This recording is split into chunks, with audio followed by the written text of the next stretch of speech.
Hi guys, welcome back to my channel. আজ আমি তোমাদের কাছে ওএমআর শিট কীভাবে ফিল আপ করতে হয় সে বিষয়ে তোমাদের জানাবো। অনেকেই আছে যারা ওএমআর শিটটা কীভাবে ফিল আপ করতে হয় অনেকেই জানে না। আবার অনেকেই জানে যারা 11-12 এখন পড়ছে, তারা ফার্স্ট সেমিস্টার এবং থার্ড সেমিস্টারে ওএমআর শিটে পরীক্ষা হয়, তারা জানে এবং কীভাবে ফিল আপ করতে হয় তারাও জানে।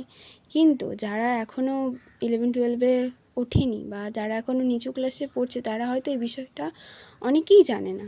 আবার বিভিন্ন কম্পারেটিভ পরীক্ষায় বলো, স্কলারশিপ পরীক্ষায় বলো, ওএমআর শিটে আনসার করতে হয়। তো ওএমআর শিটে আনসার কীভাবে করব, সেটা নিয়ে অনেকের মনেই বিভিন্ন কোয়েশ্চেন থেকে থাকে যে কীভাবে কী করতে হয় না করতে হয়, যারা নতুন অনেকেই জানে না। তো আমি তাদের জন্য এই ভিডিওটা করেছি। তো অবশ্যই তোমরা যারা জানো না অবশ্যই দেখে নাও, এবং যারা জানো না এখনও পর্যন্ত তারা অবশ্যই এই ভিডিওটা দেখার পরে অবশ্যই তারা জানতে পারবে কীভাবে কী করতে হয়। তো চলো শুরু করি। ফার্স্টেই দেখতে পাচ্ছ রেজিস্ট্রেশন নম্বরটা কি, এটা কোথা থেকে আসে? এটা হলো গিয়ে তুমি যদি মাধ্যমিক পরীক্ষা নয়, এটা মাধ্যমিক পরীক্ষা হয় না, সরি, উচ্চ মাধ্যমিক পরীক্ষায় বলো, 11 পরীক্ষায় বলো, যখন তুমি পরীক্ষা দিতে বসবে তখন তোমাদের একটা অ্যাডমিট কার্ড দেওয়া হবে। এছাড়া তুমি ধরো কোনো স্কলারশিপ পরীক্ষা দিতে যাচ্ছ, তখন তোমাদের সাইবারে ফর্ম ফিল আপ করার পরে একটা অ্যাডমিট কার্ড দেয়। তো সেই বিশেষত অ্যাডমিট কার্ডেতেই তোমাদের রেজিস্ট্রেশন নাম্বারটা দেয়া থাকে। তো তোমরা সেই অ্যাডমিট কার্ড থেকে রেজিস্ট্রেশন নাম্বারটা দেখে তোমরা এখানে বসাবে, ঠিক আছে? তো এখানে বসানোর পরে তোমাদের আমি দেখিয়ে দিচ্ছি পুরোটা।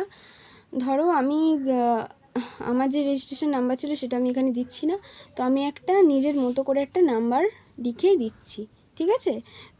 এবারে এই নাম্বারটা কিন্তু নয়, তোমাদের রেজিস্ট্রেশনটা নাম্বারটা কোনটা হবে, যেটা তোমাদের অ্যাডমিটে দেওয়া থাকবে সেই নাম্বারটাই কিন্তু তোমরা বসাবে, ঠিক আছে? জাস্ট আমি তোমাদের বোঝানোর জন্য এখানে কিছু নাম্বার আমি লিখছি।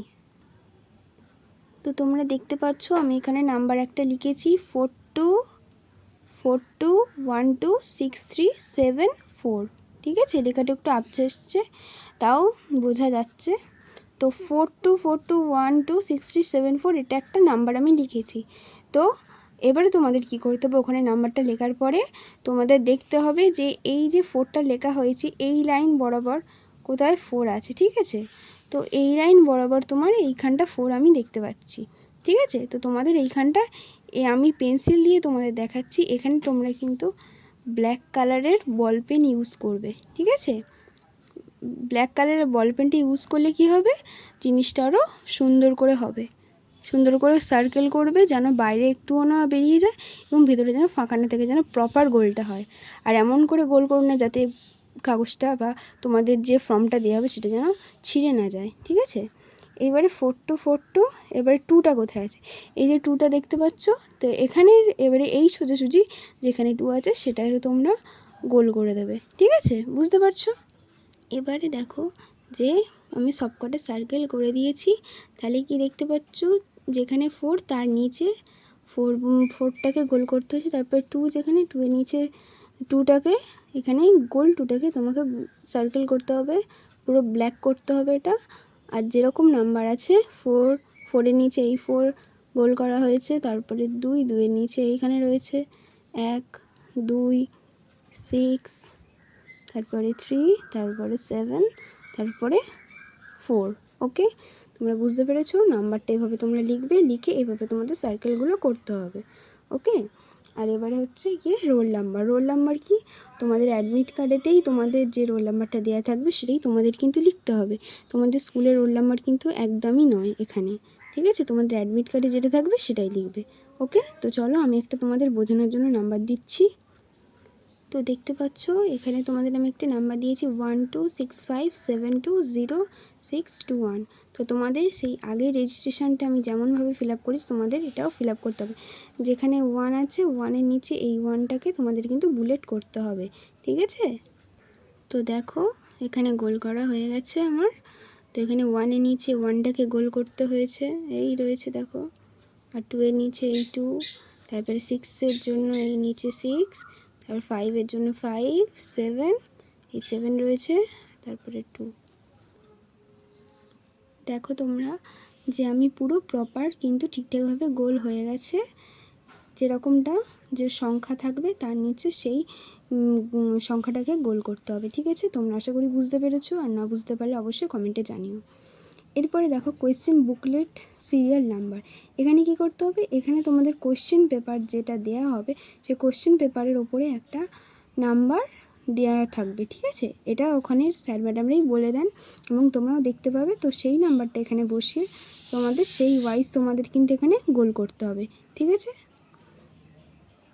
আর এটা কিছু নয়, এটা করার দরকার নেই, আপাতত করতে হয় না সাধারণত। এরপরে দেখো সাবজেক্ট কোড। তোমাদের যদি এটা হিস্ট্রি হয় তাহলে HIST লিখতে হয়, তারপরে বেঙ্গলি হলে ENG এই ধরনের লিখতে হয়, লিখে তোমাদের তার নিচে গোল করতে হয়। আমি দেখিয়ে দিচ্ছি এখানে।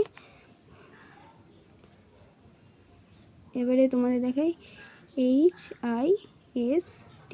তো তোমাদের কী করতে হবে, এইচের নিচে, এইচ কোথায় গেল, এই দেখো এইচের নিচে এই গোলটা করতে হবে। তারপরে আই এর নিচে এখানে, তারপরে এস কোথায় গেল, এস এখানে, তারপরে এই যে রয়েছে টি, এই টিটা কোথায় আছে দেখো, এই তো নিচে, তাহলে এখানে টিটাকে গোল হয়ে গেল। ঠিক আছে, তো এইভাবে তোমাদের কিন্তু পুরো ফর্মটা এইভাবে ফিল আপ করতে হবে। এরপরে কী হবে দেখো, full signature of the candidate. মানে তুমি পরীক্ষা দিচ্ছ, তোমার এখানে তুমি যেরকমভাবে নাম সিগনেচার করো প্রত্যেকটা জায়গায় তোমাকে সেভাবে সিগনেচার করতে হবে। এখানে কোনোভাবেই সব পুরো লেটারটাই ছোট স্মল লেটার হবে না, বা কোনো লেটারটাই একেবারে ক্যাপিটাল লেটার হবে না। তুমি নর্মাল যেমন সিগনেচার করো এখানে সেরকমই সিগনেচার হবে। ওকে, তবে এটা ফুল নাম লিখেই কিন্তু সিগনেচারটা করবে। এরপর এখানে সিগনেচার অফ দ্য ইনভিজিলেটর। এখানে কি পরীক্ষা কক্ষে যিনি গার্ড দেবেন তিনি সই করবেন, আর সেই স্কুলের বা সেই সেন্টারের সেন্টার কোড কি সেটা তিনি বসিয়ে দেবেন। ওকে, এখানে তোমাদের হাত দেওয়ার কোনো দরকার নেই। এরপরে কি তোমাদের সাবজেক্ট, তুমি যেদিন পরীক্ষা দিতে হবে সেদিনকার কি পরীক্ষা আছে সেই সাবজেক্টটা এখানে সাবজেক্টের নামটা লিখতে হবে। ওকে, হয়ে গেল, আশা করি তোমরা বুঝতে পেরেছো। এরপরে চলে আসবো আনসার। এখানে কি করতে হবে, এখানে তোমাদের একের দাগের কোয়েশ্চেনটা তুমি পড়লে কোয়েশ্চেন পেপার থেকে, এরপরে কোয়েশ্চেন পেপার দেখে তোমার মনে হলো ABCDর মধ্যে কোন অ্যান্সারটা হবে, তোমার ধরো মনে হলো বি অ্যান্সারটা, তখন তোমায় কী করতে হবে, তখন তোমাকে বি আনসারটাকে এভাবে আনসার শিটে মানে ওএমআর শিটে বুলেট করতে হবে। ওকে, তো এইভাবে প্রত্যেকটা, ধরো আমার 2 দাগের আনসারটা মনে হলো ডি, আমি ডি এরটা করলাম, তারপরে 4টা মনে হলো বি হবে। ঠিক আছে, মানে এইভাবে তোমরা পুরোটা ফিল আপ করবে। ঠিক আছে, আর আমি NMMS পরীক্ষা নেওয়া অর্থাৎ ন্যাশনাল মিন্স কাম মেরিট স্কলারশিপ পরীক্ষার কথা বলছি, সেখানে কিন্তু ওএমআর শিটে তোমাদের নিজেদের নামটাও কিন্তু এইভাবে বুলেট করে করে লিখতে হয়। সাবজেক্ট কোডটা যেভাবে বুলেট করা হয়েছে GF বলে তোমাদের নামের লেটারগুলো লিখবে ওপরে, লেখার পরে যেরকমভাবে এরকম লেখা থাকবে, তো তোমাদের সেই অনুযায়ী এভাবেই কিন্তু তোমাদের বুলেট করতে হয়। ঠিক আছে, তো আশা করি তোমরা ওএমআর শিট কীভাবে ফিল আপ করতে হয় না সেটা তোমরা বুঝতে পেরেছো। এবার যদি না বুঝতে পেরে থাকো তাহলে তোমরা কমেন্টে অবশ্যই জানিও, তোমাদের কোনো প্রবলেম হলে অবশ্যই কমেন্টে জানাবে। ওকে, আর যারা এখনও সাবস্ক্রাইব করোনি তারা, তো আশা করছি তোমরা সবাই বুঝতে পেরেছো। ঠিক আছে, তো যারা এখনও পর্যন্ত আমার চ্যানেলটাকে সাবস্ক্রাইব করোনি অবশ্যই সাবস্ক্রাইব করো, এবং তোমরা বেশি বেশি করে শেয়ার করো। যারা এখনও পর্যন্ত জানে না তাদেরকে জানানোর দায়িত্বটা কিন্তু তোমাদেরই। ঠিক আছে, তোমরা সহযোগিতা করলে আমি খুবই খুশি হব। তোমরা অবশ্যই বেশি বেশি করে শেয়ার করো এবং অবশ্যই সাবস্ক্রাইব করো। এরকম আরও অনেক ইম্পর্টেন্ট ভিডিও আমি তোমাদের সঙ্গে শেয়ার করব। ওকে, চলো এখানেই শেষ করছি, টাটা।